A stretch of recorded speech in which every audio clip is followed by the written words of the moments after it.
Testing. Welcome back, everybody. I hope you're all energized enough to continue with our next panel discussion of the day. The topic being Telco to Techco, hyper-personalized communication through CPaaS.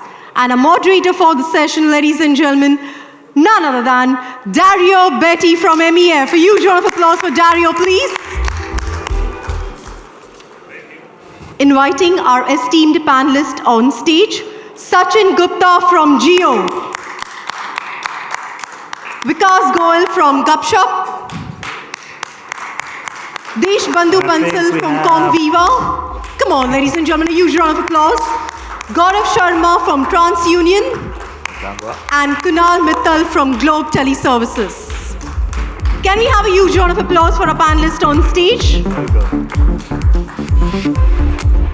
Dario, over to you. Thank you very much. I did tell you that, please, let's all sit down. There were some topics that I'd love to come back and talk to you. We put these telco to techco back after the networking meeting because we know it had the pulling power to attract people away from talking to each other. And this is one of the top topics, one of the top trends that we're seeing in the industry. And I love again that we have so many different perspectives in here. So we got operators, solution provider, part of a fraud element, everything that comes together. So I will let you will know them as well, introduce yourself one by one. But before we go into some of these, I was shared some information, I think, about why is telco to techco a hyper-personalized communication stage. So first of all, the information that I will share from the team was market-to-market forecast analysis on how bigger is the CPaaS market, which is $12.5 billion in 2022, just 2 years, just 2 years ago, expected to grow to $45.3 billion in 2027. There is a great growth coming up, but it's a growth that started from, at one point, simplifying the many operators, the many solutions. It was a question of connectivity. And then it became CPaaS, and potentially there, it was also looking at the different channels. So you have multiple operators, multiple channels, but now you've got multiple operators, multiple channels, multiple segmentations of customers that have to link to all of them. So we got a move not just to marketing, to single message to everybody, but to personal messages, to specific message to all of these people, hyper-personalized through the channels and the multiple delivery mechanism there. So how do we do all of these? Potentially by taking a different approach altogether, or maybe not, but these people will tell us. So I think I'm already eating into the very important time of today's question. So I'm going to jump out straight into the first questions, which is why we are doing that. Why are we talking of changing a telco model to a technology model? I mean, is this really necessary? What are the drivers behind it? And to start this time, I'm going to start from the very end, from Comviva. Tell us a bit more of why you think Comviva, and give us an idea of your perspective from Comviva. Why do you think that we need to do this? There you go. You got me. First of all, thanks to GTS and MEF for hosting this event. Excited to be on this panel. My name is Desh, and I head the cloud communications business at Comviva. And what we do at Comviva is take telcos to technology companies and help them derive the B2B monetization opportunity. In the CPaaS space, API monetization, API marketplace, and beyond that, we also have fintech and digitech solutions that we power. So to your first question, should I answer now or later about why? Okay. So the first, there are three reasons why telcos have to look at going from a telco business to a techco. Number one, that the B2C business, there is a huge pressure both on revenue because of competition, because of OTT channels, and So they have to find ways to be relevant to respond back to their shareholders in terms of the growth and EBITDA, right? So they have to look beyond the B2C.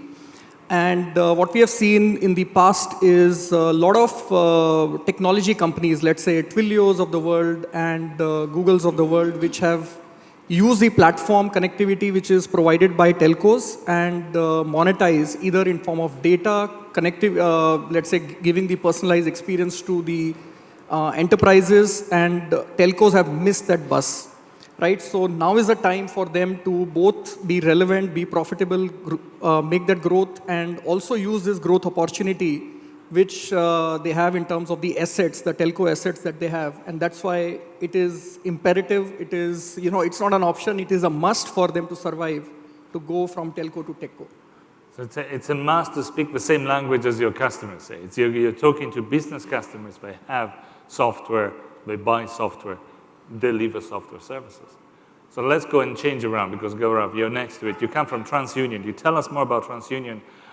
Part of your business was known as New Star to us as well, so a history about security. So why is it important to talk about software in security? Yeah, thanks. First of all, thanks to MEF and GET as well for having us here. I come from TransUnion, which has a history that they recently acquired a company called Newstar. That's where I was. Essentially handling their, three key pillars, I would say. That's my day job, where we focus. Restoring trust into these channels, which are basically messaging and voice channels. And looking at ways how enterprises actually how we can create value for the enterprises. Of course, their willingness to pay needs to go up so that the whole ecosystem gets benefited out of that. And of course, the third one is the monetization aspect as well. In India, we have the brand which is called Sybil, so it's part of the TransUnion family. That's how we are. And Sybil brings the financial identity, and we bring the digital identity, if I can use that, in that sense. Telephone number asset, whether short code, long codes, are actually a very important asset for all kinds of communication these days.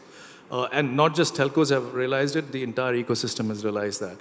And in order to protect that, it's a very important element. And that's where the restoring of the trust element comes in. And as we go through the panel discussions, I'll go into details of the best practices that we've actually seen across the world where we've deployed these services, especially in the North American market, where we are the leaders in there, in US, Canada. Then in France, we recently actually launched in Brazil. I want to share that news as well. Last month, we went live nationwide for all the carriers from bringing this trust back into these channels. This was a regulatory-driven effort, and it is across all carriers. It's not just one or two carriers. So as the panel discussion goes on, it's all about the trust, creating that back into the ecosystem, and that's how the enterprises can monetize, and the experience on the consumer side is the driving factor. So we've heard, the enterprise world is changing, software, digital. We heard that security is important. Kunal, talking from GTS, why do you think then that we need to move to software side as well? I'm sorry, why are we moving towards this hyper personalized communication software platform? What is behind it? Okay. Let's just go few years back when we talk about personalization. Just a panel before which talked about anti-fraud. There was a very classic example wherein a case of spoofing was discussed. A man in the middle comes and he acts like an enterprise and he tries to communicate with you. He would send you a personalized SMS with a fraud link to defraud you. That's personalization. Personalization is all about creating a trust, having higher conversion rates, and make the transaction as fast as possible. We all know the biggest sales happens when the relationship is the strongest. Relationship is personalization. So this is where we are moving to. We are moving towards hyper-personalization, creating more connect with the consumer, understanding their behavior so that we can create a trust and we can make the transaction faster. Very good. So faster transaction, faster, and security as well, competing with those. Well, talking to a platform then, I'm going one by one. We got Sachin Gupta, Reliance Jio, and you are a platform. You're the platform side of Reliance Jio. You're one of those operators that potentially, I would say, has already moved a lot further into the software and digital stack. Hello. Why have you done that? Why is that so important to Reliance Jio? So, Dario, if I would say, first of all, thanks for inviting me to be a part of this panel. As you clearly mentioned, and our topic is telcos to technos, I would say that Jio is the best example for that. We started the operations with the telco as a telecom company, but today we are not a telecom company, we are a technology company. Because there is a huge demand of various kind of the innovative solutions. Every enterprise customer is looking for that. And Jio want to provide each and every solutions which can cater to the end consumer. Just to satisfy the best customer experience with the help of the various platform, that's why we are into the technology. And I would say that there are lots of APIs are available today in the market which can be integrated with any kind of the platform, be it the CPaaS or the UCaaS, where we can utilize those APIs or consume those APIs to fulfill the requirement of end customers. The idea is how we can provide the personalized experience through these APIs so that we can satisfy the customers. So that is the idea behind that, and we are moving from telco to technologies today. So we hear of more and more of the reasons why we're doing to move from a telco to a technos. I'm almost feeling that talking next to Gupshup, well, because you're not even a telco, are you? You don't work with telcos, but you deliver telco services. Oh, here we go. Are you the competitor out there? Are you delivering the WhatsApp messages, I understand? And doing it in a different native way, which is not a telco way. Yeah. Can you hear me? Yeah, thank you. That's good. First of all, thanks to MIF and GTS to inviting me over here. I think the question is, I would like to flip the question. I would say we should know what is the most important piece in this ecosystem is the customer. Now, if I am able to know where my customers are, I should be able to deliver services in the form and format in which customers want it. Currently, my customers are on OTT platforms. So as a platform service provider, we feel that we should be able to enable those kind of communication between enterprise and customers using this platform. That's why we are shifting away from a telco to a techco kind of concept where we can actually bring those experiences back to the consumer where he is right now.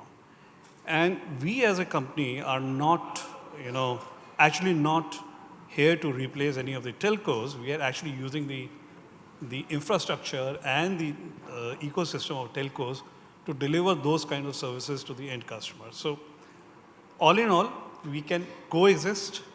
We deliver the services which an end customer wants it, which enterprise wants to use it, and that's how we are positioned ourselves. Great. So thanks for this landscape. There are many reasons why. You all seem to agree somehow, which is there is a change happening out there. It's a change happening in the type of customers. Well, the customer itself are demanding this. The enterprises are demanding that. The technology is allowing, or even making us to fighting with fraudsters and others that are using the technologies. So the business overall is changing. So the whys are multiple and they're there. So, okay, let's look at what exactly is this, because some of those people out there might ask, well, okay, great. We're moving to a techco.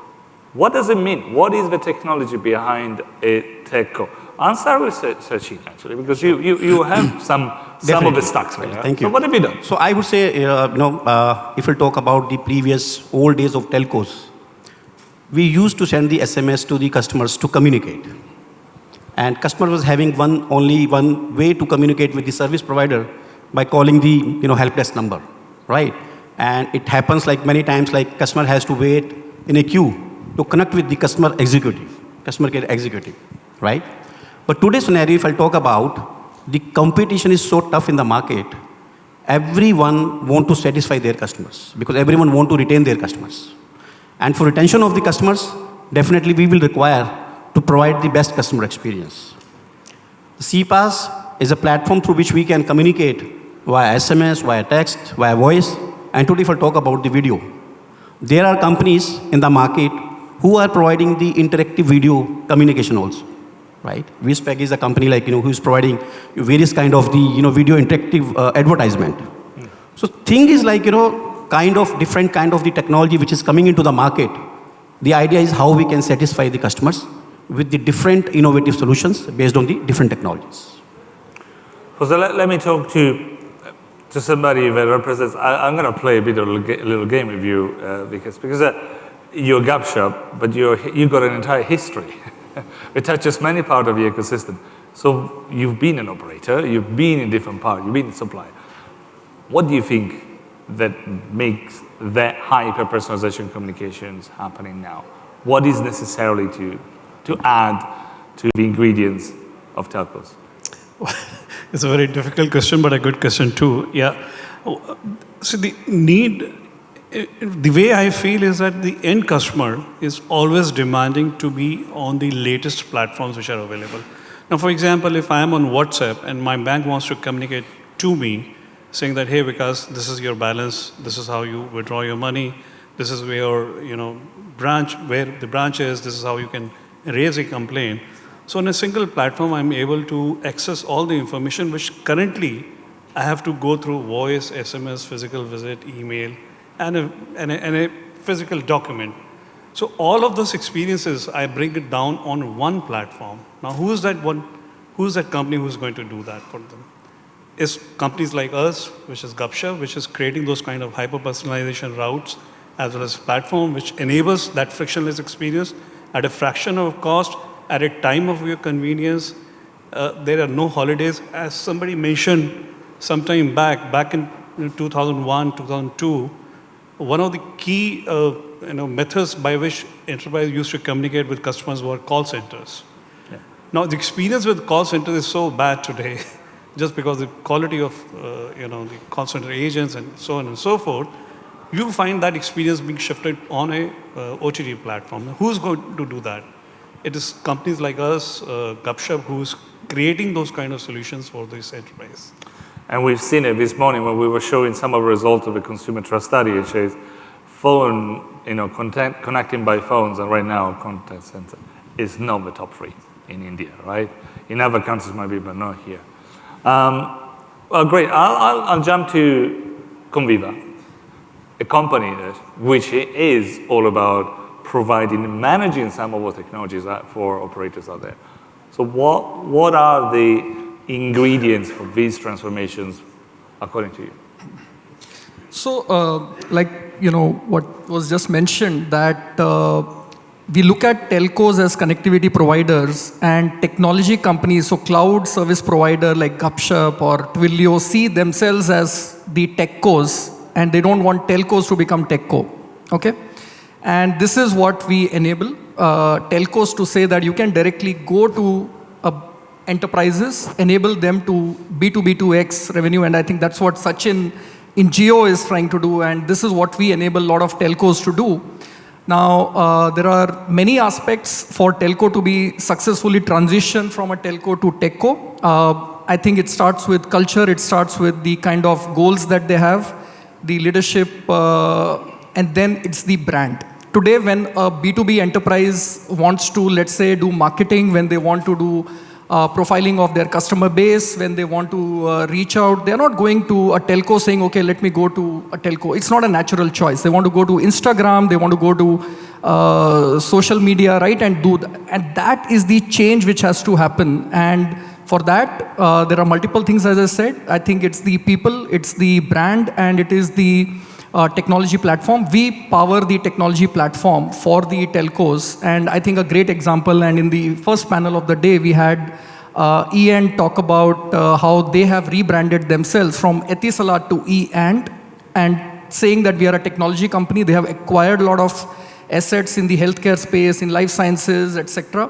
And they also work with companies like Comviva, where we partner and power their CPaaS API platforms to take them to that journey. Right, and they have been a great example of that transition. And but beyond the platform, I mean, we power many platforms, but not everybody is successful. What makes E-End so unique is their brand positioning, the leadership, the way they are agile in their decision making. I think that is something that telcos lack hugely. So that's, I think, a prime example. I would really congratulate E-End for that journey. Can I just quickly add a quick point here? So I might take a little different approach to this, but it's more for the industry to actually think about it, right? As they say, right, the most shiny car is probably not the best car. I'm not saying it is not, but it could not, there could be a reason why it is not. What is happening is that as the networks are actually opening up, and we have seen, and I use the word loose networks, right? There is a lot of stuff that actually goes past by. I hate to use the word that telcos are becoming dumb pipes, but actually there is a very important element that we need to consider. Technology is removing the friction, right? But it is also adding more complexity from the trust perspective. And if you don't look at that, it is all the technology is not going to actually, you will not be able to monetize it. You will not be able to reach to your customers who are actually looking to actually value that on both ends, on the consumer side as well as on the enterprise side. So it's very important to understand that technology is just an enabler. That's one half of the equation. The other half of the equation is how do you monetize it, right? And that is going to be very important if the trust is not there in the ecosystem. So just as a feedback from all the learnings that we've done in other countries. So we started in US, as everyone understands, people are not answering calls, people are not answering their SMSs for whatever reasons, right? And everyone understands those. Regulation is playing an important role, and in the States, they came out with the regulation of authenticating every call. So it's basically tokenizing. So you're essentially making sure that you can, all the way from the originating till the terminating side, you are actually injecting into the network, which is an authenticated model, and that can be trusted on the terminating side when it's delivered. And when it is delivered, the consumer is able to actually accept to that, and you're starting to restore that trust back into the network. So shiny car might still look very shiny, and it is still there, right? But it may not run that fast that your probably old cars might still do it through those bad roads. So here we go. It's a review of everything we do. It's not just looking at the next stuff. It's how we deliver in next value. Because right now, some of the telco models are under threat by the fraud, the trust itself.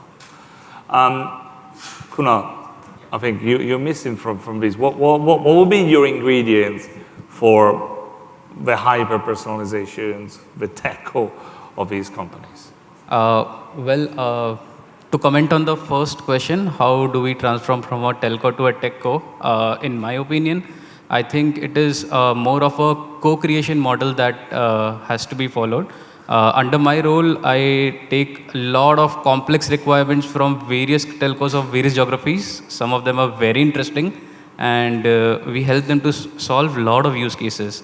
One gap I have seen is working in the silos. So even if a telco has an R&D department, let's say a product department, but that product department cannot work in a closed room, develop a product, and it's not going to be successful, right? They have to work closely with the customers, the consumers, the enterprises, co-create the models, and that's how it's going to work out. Coming to the next question of the hyper-personalization, one of the very interesting use case which we recently delivered. With all the CPaaS and omni-channels, we have now the customer has multiple channels of communicating to an enterprises. But when you add a hyper-personalization to it, a consumer expects that, let's say today I communicated with my enterprise through SMS, and tomorrow if I choose to communicate through WhatsApp, then the technology must be powerful enough to take my history of yesterday's communication and continue from there. So different channels cannot be treated differently. A baseline has to be driven in a single point where the history of my conversations is taken as a reference to give me future outputs. So that's like one of the interesting NLP use case which we delivered, and ultimately it's working on very well. Well, very good, because you're touching on use cases, and use cases are great to give a real sense of what all of this is about. So I'm gonna try ask you the same question about use cases. Let's start with Gaurav, because we'll come back to you right now, straight away. What does hyper-personalization mean in that, for a user, for a telco, when you're fighting fraud as well? Yeah, so it's all about personalization. When I'm receiving anything, whether it's a voice call, whether it's a text message that's coming in, I decide what I want to read, right?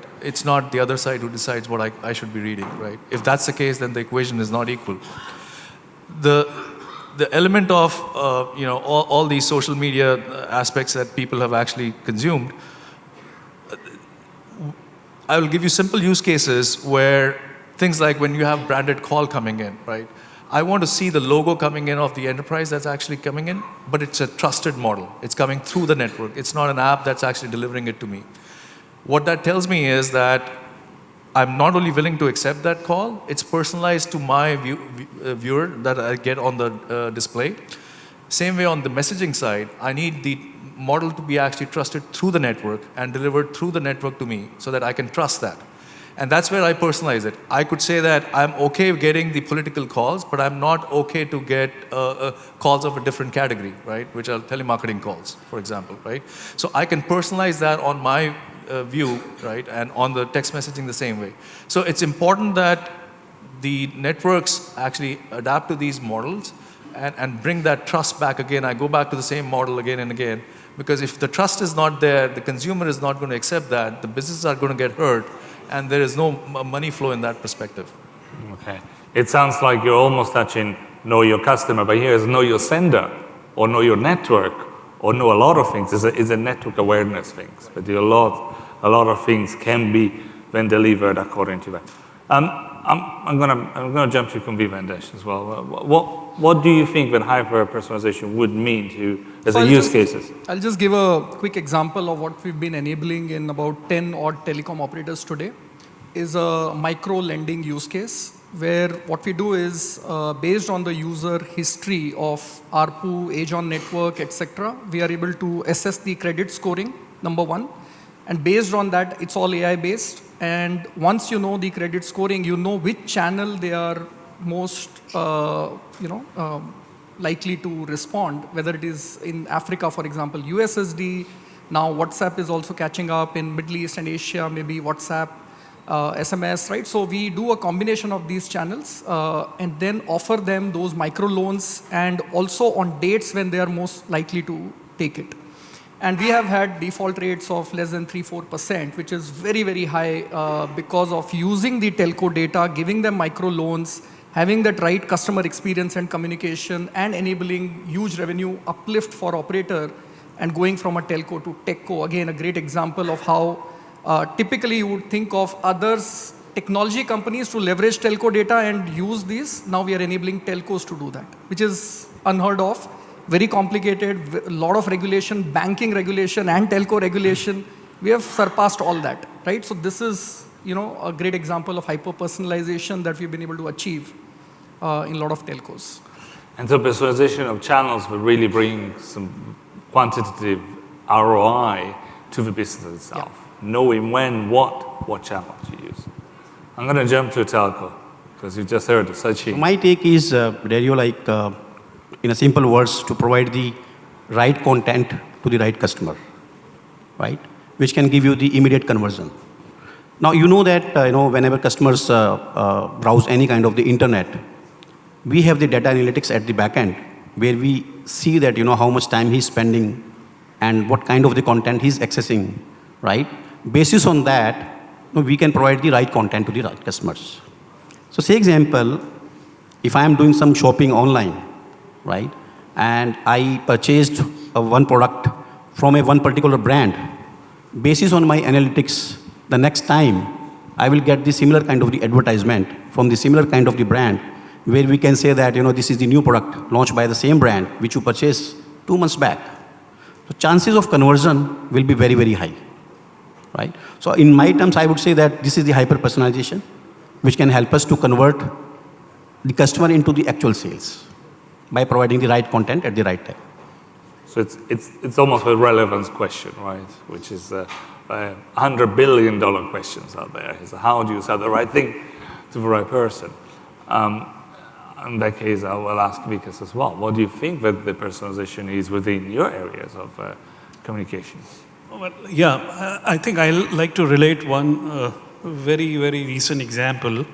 I'm sure you would have followed the recent election in MP, and fortunately for the CM over there, we have started the helpline on WhatsApp over there, and he was sending all these DBT transfers, which means to all the women, he was sending some kind of money. And post sending the money, he was able to send about 30-second video on a WhatsApp on all those registered numbers. And the beneficiaries were validated by their backend using the WhatsApp. Now that's the kind of personalization which has now turned into a vote, now turned into a talk of town or talk of nation. And most of the governments are, actually imbibing that. Currently, we have 3-4 chief ministers within the country who are already using our services to reach out to citizens, and citizens are using the same services to reach out to the CM. Now, as a citizen, I feel that I'm talking to the chief minister directly or the prime minister directly, and the chief minister feels that he's speaking to the direct beneficiary using these services. The second example which I'd like to give is a recent election where how our voting process is, you need to have a voter card, and nobody knows which is a polling station, where are they listed.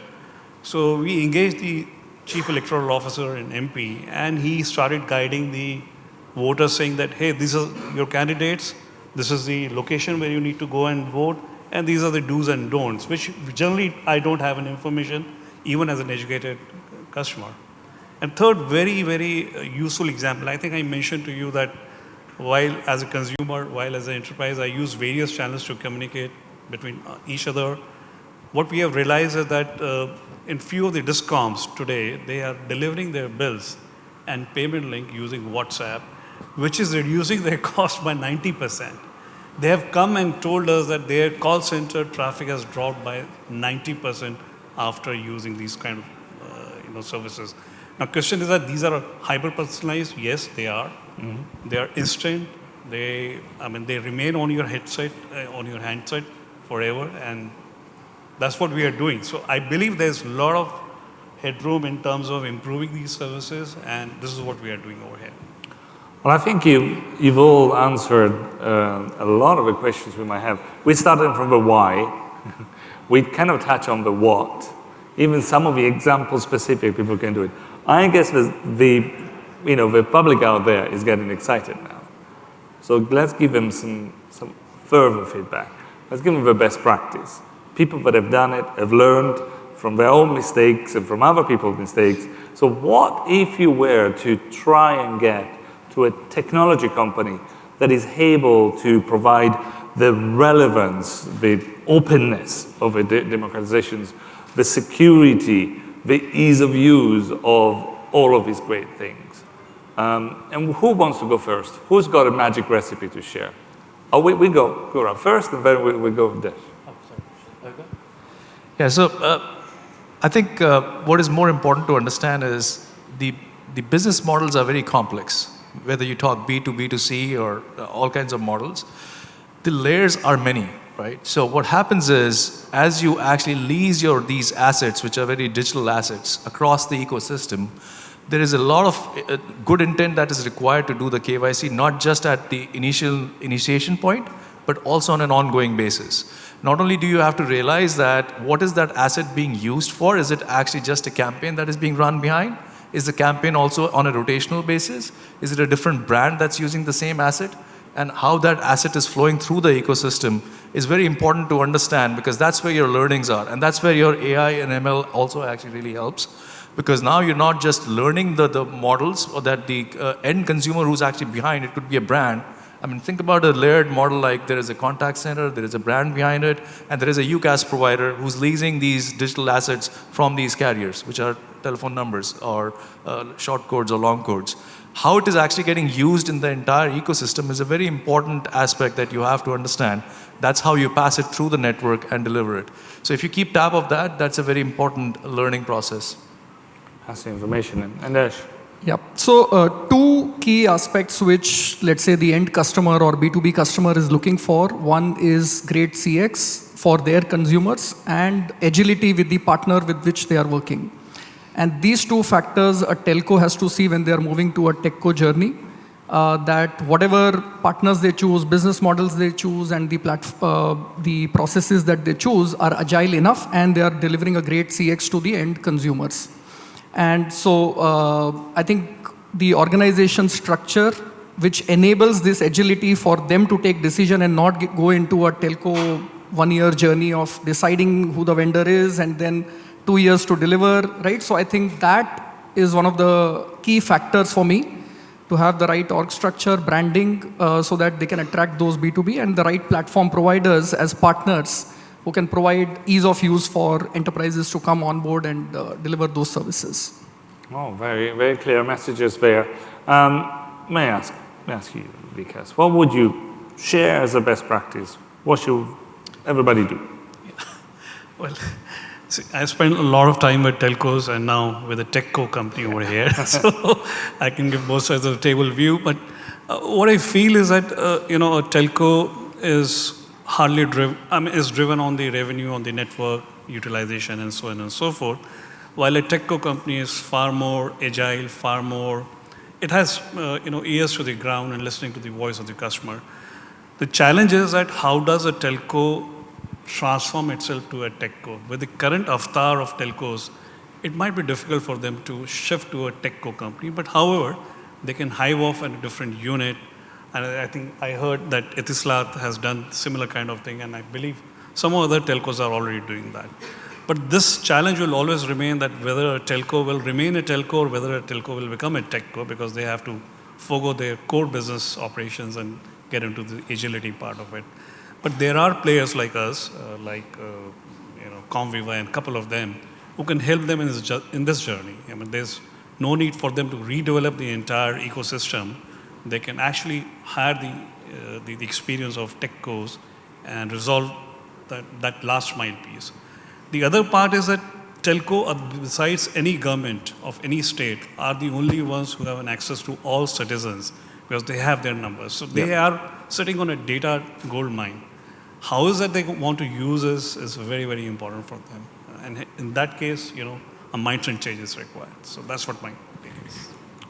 Sachin, you heard it, you're sitting on a gold mine, but apart from that, what would be your best practice that you want to share with us? So I would share, in terms of the best practices, I think security is the major concern for each and every platform providers. From the consumer point of view, what kind of the data security we are maintaining at the back end is a very important factor.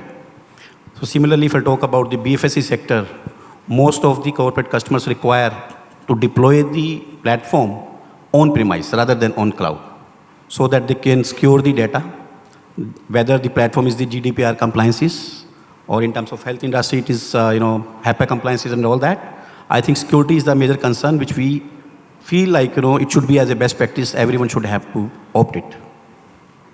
Security. We need to do it in a way which is really respectful of everything that happens around that data and the value of the data. Kunal, I'll ask you to conclude for us. What would be the best practice you're going to share with everybody? What should we do? Well, in my opinion, for the best practices, first we need to focus on the word of trust, which is flowing since the morning, which is of course very important. To cover this word, we need to have two things. One is a very stringent and a faster KYC process. When we talk about KYC, it is not an individual KYC of a person who's buying a SIM, but a KYC of the end user. That means the end enterprises, whomever are being onboarded on the platform to take benefit of all these hyper-personalized multi-channel services. Secondly, today's world is all about collaboration of different technologies. So we'll also need to explore what technologies can we impart into this whole ecosystem that would create further trust. Things like blockchain, what Gaurav mentioned, stir and shaken. These technologies will enable us to properly track the flow of the messages right from the origination to the termination. If there are any problems in between, if there was any cases of defrauding a user, we know where it came from. With this in mind, as Rajiv had presented, one of our affiliate companies, FinBrain, takes care of digital KYC, digital identity, and one of the products at GTS, which is blockchain-based DLT. So we are already thinking into that direction, trying to cover many bits and pieces. But of course, as I mentioned, today's world is all about collaboration, and we need to see how do we fit all these pieces of puzzles to make the whole picture clear and a perfect one to look at. Your pictures, I think, very difficult to get the entire pictures, but you've done a great job all throughout describing the why we want and what next. We still have questions. We still have just about time.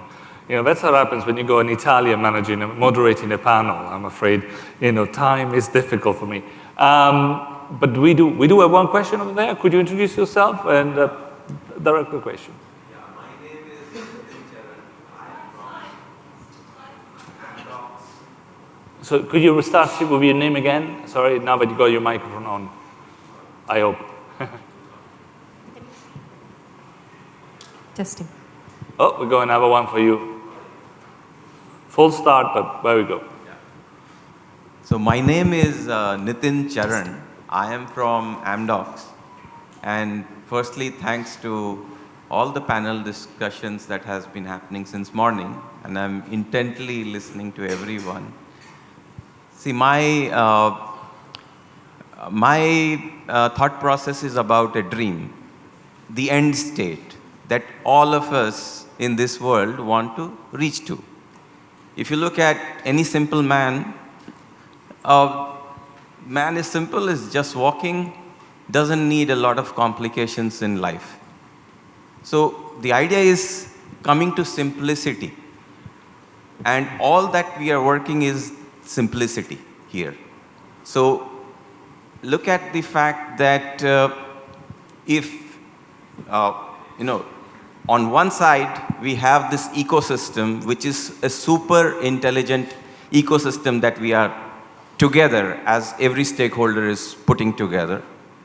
On the other side, which is my point here, is to make the human a superhuman, meaning your customer or even employees, they are superhuman is our next goal.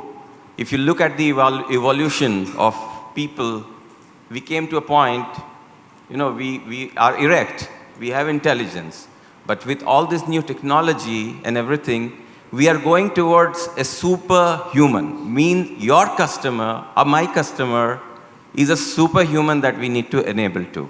And this whole ecosystem, MEF forum, should be a super intelligent stakeholder across the board, enabling that. That's the point I'm trying to drive, so that, you know, there is a clear direction to reach to this goal. Do you agree with this kind of a concept, or is it too like dreamy a goal? So we got superhumans, and we got super panel here. So who would from the super panel? I think make life simple for your customer is definitely the end goal of hyper-personalization. So definitely relate to that point. The other one, maybe we need to talk a little more in the break. Oh, we'll come back to it. Anybody else on that? I think on that one, time's is up. So thank Desh for helping us to conclude. But simplicity is a very big theme, and we'll come back to that as well. I'd like to thank all of the panelists. Please stand up and let's give them a round of applause.